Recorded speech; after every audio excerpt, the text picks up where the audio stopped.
വറഹ്മത്തുള്ളാഹി വബറകാതുഹു. ഇന്ന് നമ്മൾ വീഡിയോ നോക്കാൻ പോകുന്നത് കൊല്ലപരീക്ഷയുമായി ബന്ധപ്പെട്ട 4ാം ക്ലാസ്സിലെ വിദ്യാർത്ഥികൾക്ക് തജ്വീദിൽ നിന്നുള്ള പരീക്ഷയ്ക്ക് സാധ്യതയുള്ള പരീക്ഷയ്ക്ക് വന്നാൽ എങ്ങനെ എഴുതാമെന്നുള്ള ഒരു വീഡിയോയുമായിട്ടാണ്.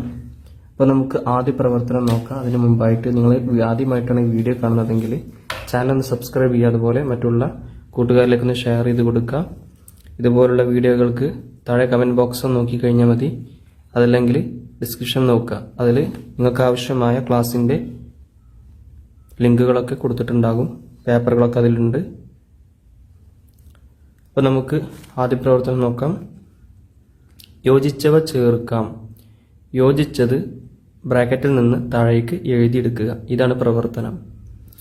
1. നാവിൻ്റെ ഗതി ഉയരൽ കൊണ്ട് ഉണ്ടാകും. നാവ് ഉയർന്നാൽ ഉണ്ടാകുന്നത് എന്താണ്? ബ്രാക്കറ്റിലുണ്ട് തഫ്ഖീം. തഫ്ഖീം അതാണ് ഉണ്ടാവുക. 2. നാവിൻ്റെ ഗതി താഴൽ കൊണ്ട് ഉണ്ടാവും. നാവിൻ്റെ ഗതി താഴുക, അങ്ങനെ ഉണ്ടായാൽ ഉണ്ടാകുന്നത് എന്താണ്? തർക്കീക്ക് എന്ന് പറയും.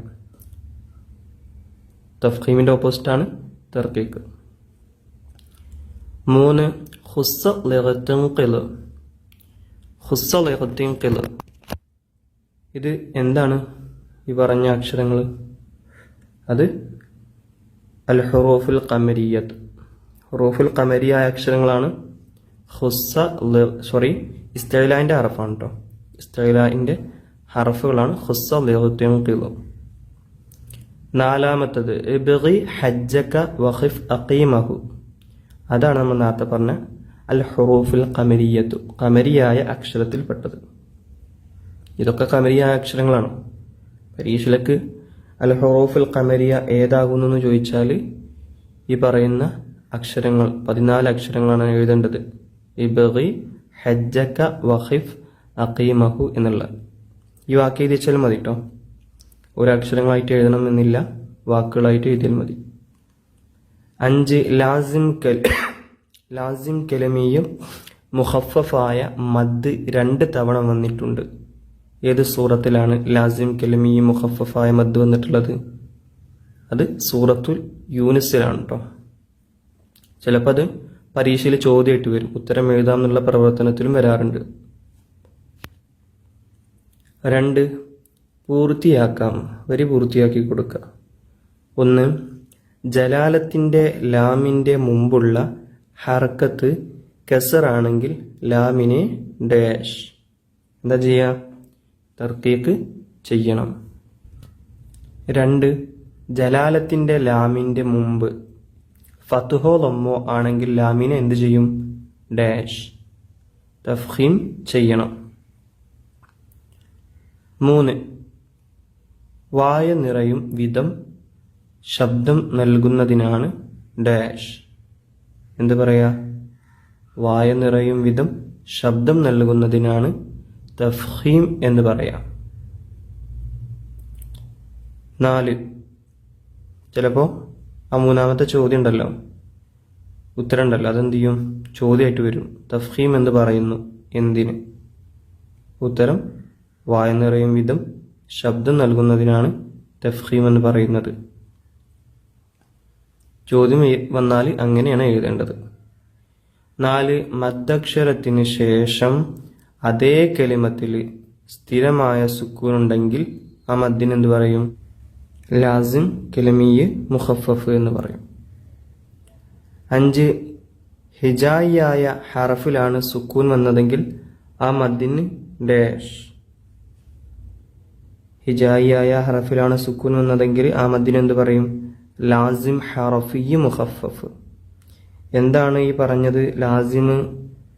ലാസിമിന് 4 തരത്തിലുണ്ട്. കലിമിയുണ്ട്, ഹർഫിയുണ്ട്, അതിൽ മുഖഫഫുണ്ട്, മുസക്കലുണ്ട്.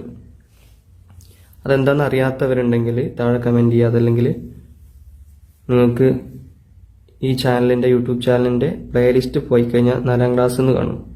അതിൽ ക്ലിക്ക് ചെയ്ത് കഴിഞ്ഞാൽ അതിൽ 4ാം ക്ലാസ്സിൻ്റെ വീഡിയോകൾ, ക്ലാസ് വീഡിയോകൾ തജ്വീദിൻ്റെ കിട്ടും, റിവിഷൻ ക്ലാസ്സുകളൊക്കെ. ഒന്ന് കണ്ടുപിടിക്കുക. അല്ലെങ്കിൽ താഴെ ഡിസ്ക്രിപ്ഷനിൽ കൊടുക്കാൻ ശ്രമിക്കുക.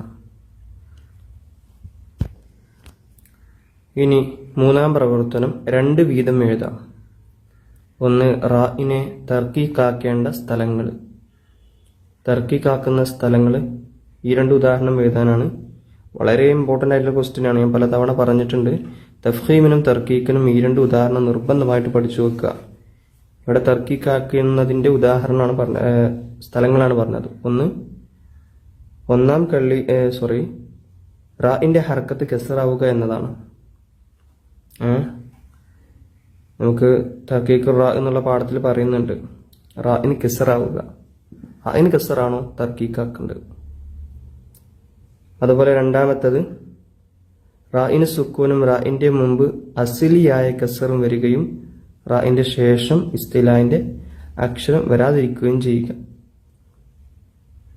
അല്ലെങ്കിൽ നിങ്ങൾക്ക് മൂന്നാമത്തത് എഴുതാം, സുക്കൂനുള്ള റാഇന് മുമ്പ് സുക്കൂനായ യാ വരിക. സിമ്പിളായിട്ടുള്ള പഠിച്ചു വെക്കുക ഈ 2 ഇനി 2, റാഇനെ തഫ്ഹീമാക്കേണ്ട സ്ഥലങ്ങൾ 2 എഴുതാനേ.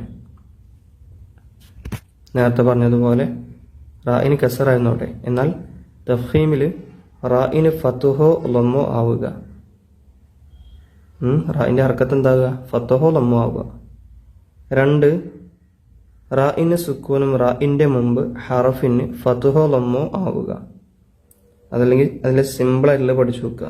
പരീക്ഷയ്ക്ക് പെട്ടെന്ന് എഴുതാം ഈ 2 ഉദാഹരണം ചോദിച്ചാൽ. അതല്ലെങ്കിൽ നിങ്ങൾ എന്ത് ചെയ്യണം? അറബി ഉദാഹരണം എഴുതണം. ഇത് ഉദാഹരണമല്ല, സ്ഥലങ്ങളാണ്.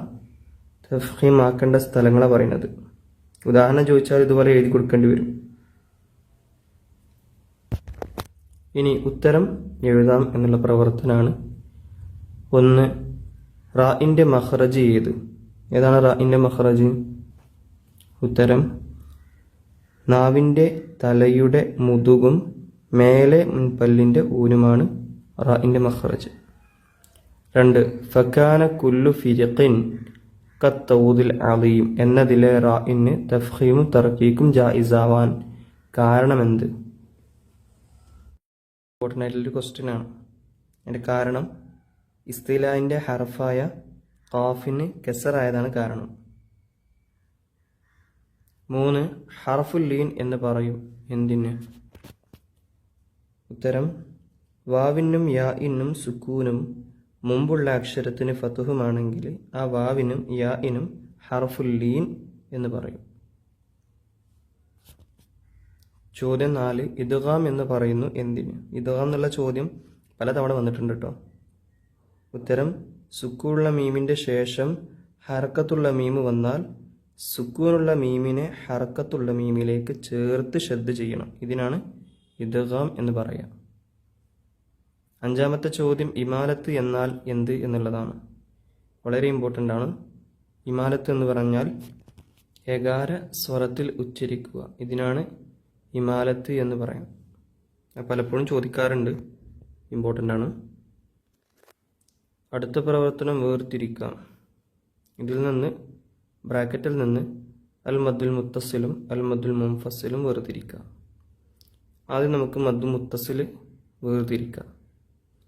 വജാഅ റബ്ബുക വൽ മലകു സഫാ സഫാ, അതാണ് മദ്ദു മുത്തസിൽ. കാരണം മദ്ദക്ഷരവും ഹംസയും ഒറ്റ കലിമത്തിൽ തന്നെയാണ് വന്നിട്ടുള്ളത്, വജാഅ.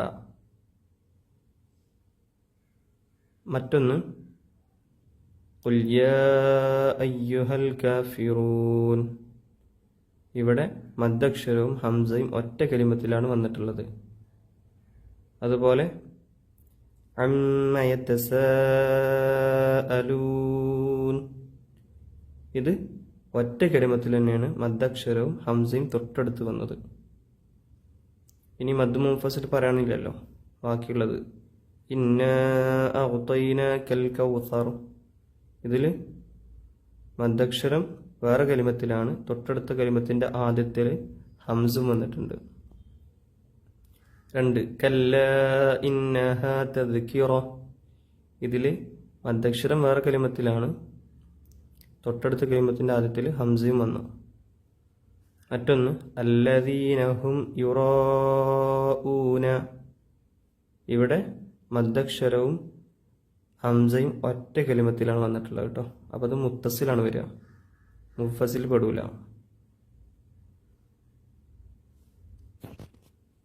ഇനി അടുത്ത പ്രവർത്തനം വ്യക്തമാക്കാം എന്നുള്ളതാണ്. ഒന്നാമത്തെ ചോദ്യം, മദ് ആരിളിലും ലീനിലും മദ്ദിൻ്റെ അടയാളം ഇല്ല. കാരണം എന്താണ്? കാരണം ഇവിടങ്ങളിലൊക്കെ എന്താണ്? സ്ഥിരമായ മദ്ദല്ല, അതുകൊണ്ടാണ് ഇവിടെ മദ്ദിൻ്റെ അടയാളം ഇല്ലാത്തത്. 2, മദ്ദിയായ അക്ഷരങ്ങളെ മുത്തമാസിലൈനി ആയാലും ഇദ്ഗാം ചെയ്യുകയില്ല. എന്തുകൊണ്ട്? ഉത്തരം, അങ്ങനെ ചെയ്താൽ മദ്ദ് ഇല്ലാതെയാവും. 3, ഇസ്മി ഓതാതെ തുടങ്ങേണ്ട സൂറത്ത്. ബിസ്മി ഓതാതെ തുടങ്ങേണ്ട സൂറത്ത് ഏതാണ്? സൂറത്ത് തൗബ.